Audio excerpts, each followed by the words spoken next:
Hi, I'm Mulavey and today we're going to be talking about feminist film theory. So today I'm breaking down on how Laura Mulvey's concept of the male gaze holds up in light of I Shot Andy Warhol, and how some current films still fall right into that trap she called out decades ago. So in visual pleasure and narrative cinema, Mulvey says that traditional film structures are built for a male gaze. Men in film tend to be active, moving the story forward. Women, they're often just there to be looked at, sexualized, or emotionally destroyed for dramatic effect. Hence the popular term, the Bechdel test.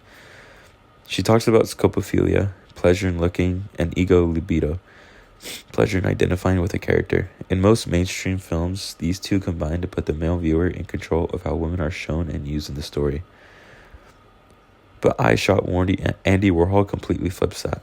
First off, the main character, Valerie Solanas, isn't passive. She's aggressive, political, and deeply flawed, but she's the one driving the story. There's that one scene where she gives her scum manifesto to Warhol's factory crowd.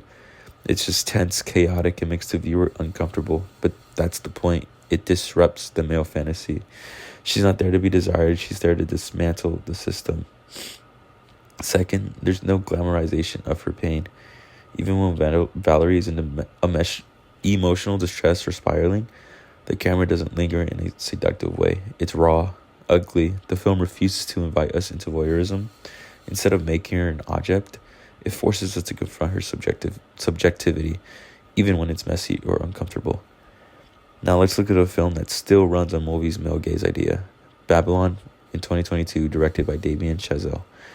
Yes, it's technically impressive and about the chaos of early Hollywood, but Margot Robbie's character is a textbook case of the female spectacle. She's wild and she's beautiful and she's constantly being looked at, but never being really listened to.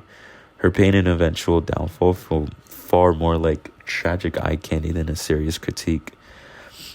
And another example would be The Wolf of Wall Street. It's completely a male gaze fantasy. Women are background props, dancing, stripping, or suffering, and the audience is meant to be in on the joke with the male lead.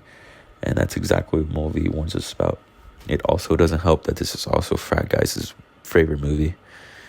So yeah, I Shot Andy Warhol is a great example of a film that challenges Mulvey's theory, mainly by putting a complicated woman at the center and denying the audience the usual pleasure of watching her fall apart. But movies like Babylon and Wolf of Wall Street remind us that the male gaze is alive and well in Hollywood. And if we want to move forward, filmmakers need to start asking who the camera is really serving.